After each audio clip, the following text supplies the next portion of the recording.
Sa isang liblib na baryo sa paanan ng bundok, nakatira si Mario, isang tahimik at masipag na ama. Sa kabila ng kanyang sakripisyo, tila hindi umaangat ang kanyang pamilya sa kahirapan.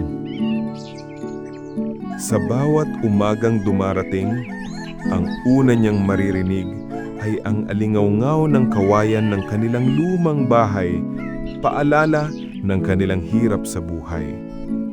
Ngunit sa puso ni Mario, may isang pangako. Hindi habang buhay ganito.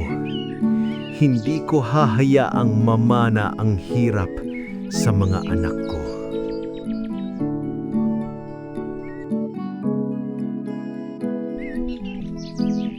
Tuwing madaling araw, bago pa man sumikat ang araw, gumigising na si Mario. Sa katahimikan ng bukid, tanging tunog ng mga kuliglig at humahampas na hangin ang kasama niya habang inaayos ang mga gulay na ibebenta sa bayan. Ilang kilometro ang kailangan niyang lakarin, madilim pa, malamig pa, pero hindi iyon alintana sa kanya. Para kay Mario, bawat hakbang ay pag-asa. Sa bayan, araw-araw niyang hinaharap ang realidad. Minsan may kita, madalas wala. Paminsan-minsan ay kaunting barya lamang ang uuwi sa bulsa. At may mga araw din na kahit buong araw siyang tumayo sa tabing kalsada, walang bumibili. Sa likod ng mga nakangiting mukha ng mga kapitbahay ay may mga bulong. Kawawa naman niyang si Mario. Kung ano-ano na ang sinubukan, pero hirap pa rin. Oo nga. Kung ako sa kanya, susuko na ako. Naririnig niya ang mga iyon. Hindi man diretso sa kanya, ramdam niya. Ngunit nananatili siyang tahimik. Hindi dahil sa pagod, kundi dahil alam niyang ang salita ay mawawala, pero ang gawa ay mananatili. Para sa kanya, hindi kailangan sagutin ng bawat pintas. Ang tunay na sukatan ng tao ay kung paano siya bumangon tuwing nadadarapa. At tuwing pag-uwi niya, dala niya ang matinding pagod. Mararamdaman sa bawat hakbang ang bigat ng araw. Pero kasama ng pagod na iyon ay ang liwanag na hindi kailanman nawawala. Ang pag-asang isang araw, may pagbabago ring darating. Sa araw na iyon, ang bawat sakripisyong ginawa niya ay magiging bahagi ng kwentong hindi niya kailanman pagsisisihan. Isang gabi, dumating ang unos na hindi inaasahan ni Mario.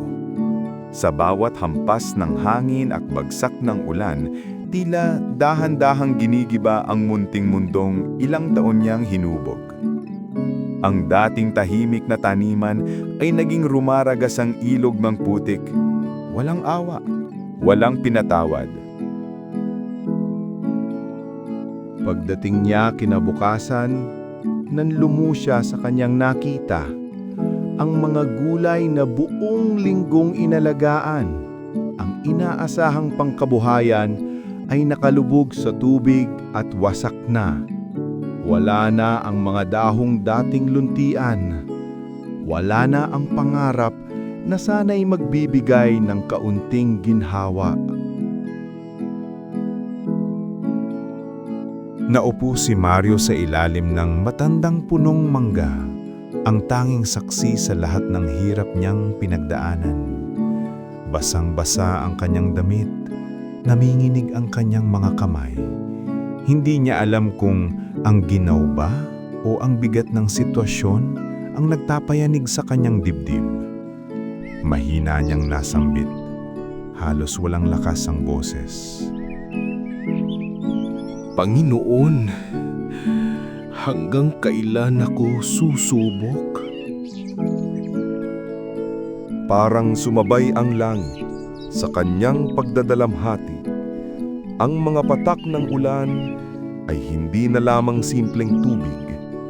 Para kay Mario, Iyon ay parang mga luha ng lahat ng taong araw-araw ay lumalaban, pero tila laging natatalo ng tadhana.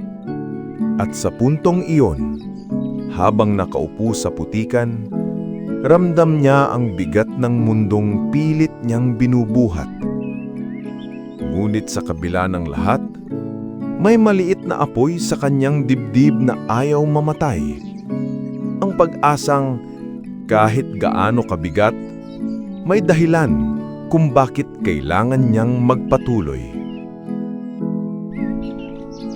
Kinabukasan, kahit mabigat pa ang puso at hindi pa natutuyo ang bakas ng unos, tumayo muli si Mario.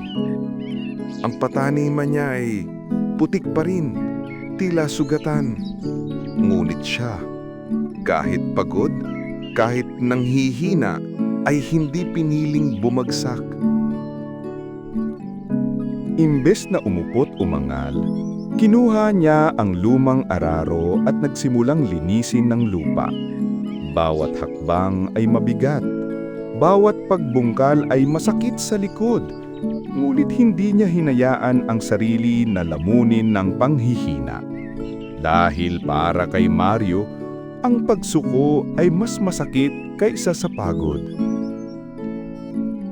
Araw-araw siyang bumalik sa taniman. Kahit ang kanyang mga kamay ay puno na ng paltos, kahit ang sikmura ay madalas walang laman, nagpatuloy siya. Habang ang karamihan ay natutulog pa, siya ay nagtatanim na. Nakikipagpustahan sa tadhana. Madalas siyang tawagin ng mga kapitbahay. May halong awa at pagod ang kanilang tinig. Mario, wala ka ng pag-asa riyan. Baka mas mabuti maghanap ka na lang ng ibang pagkakakitaan. Habang kaya kong gumalaw, kaya kong magsimula ulit. Dahil sa huli, walang lupang hindi nagbubunga para sa taong hindi sumusuko. At walang pangarap na mananatiling putik kung ang puso ay marunong bumangon. Pagdating ng tag-init, unti-unti nagbago ang anyo ng taniman ni Mario. Mula sa putikang minsang nagbigay sa kanya ng pagdududa, unti-unting sumibol ang mga pananim na mas malago, mas luntian, at mas buhay kaysa dati. Para bang tumugon ang lupa sa lahat ng pawis, sakit at dasal na ibinuhos niya.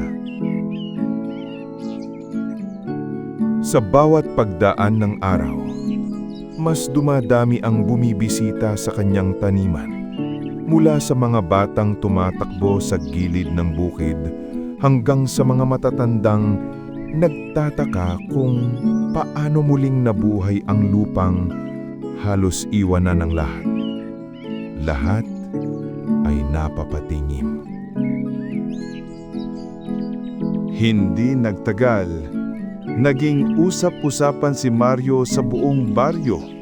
Hindi ako makapaniwala. Parang milagro ang tanim ni Mario.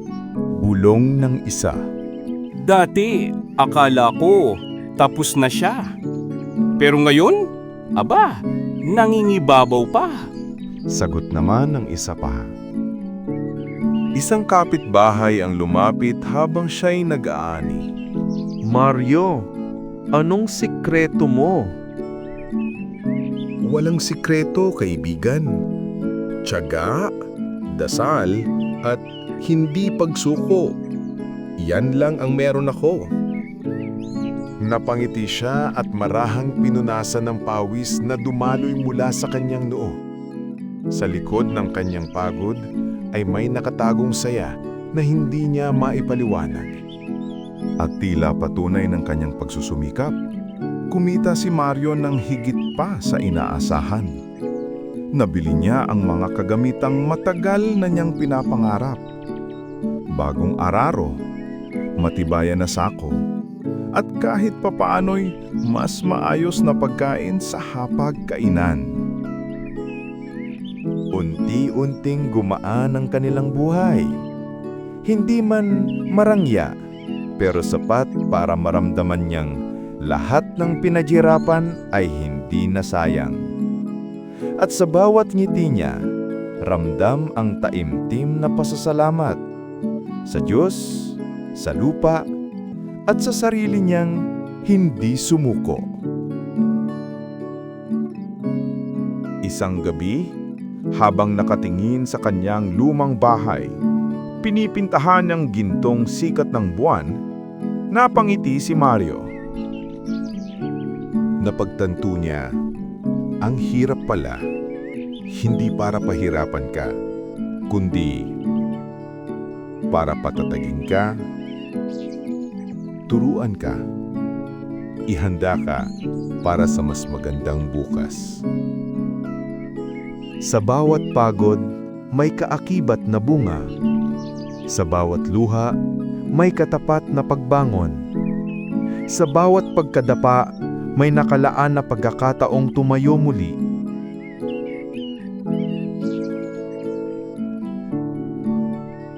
Ang hirap sa buhay ay hindi kaaway. Ito ang guro. Hindi ito hadlang. Ito ang daan. Dahil walang taong umaangat na hindi dumaan sa hirap. At si Mario, ang dating pinagtatawanan, ay naging inspirasyon sa baryo. Patunay na, hindi mahalaga kung gaano kahirap ang simula.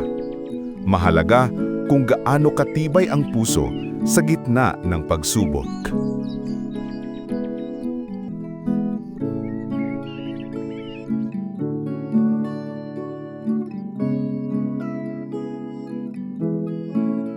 Ang hirap ay pansamantala, pero ang lakas ng loob at tiyaga ay panghabang buhay.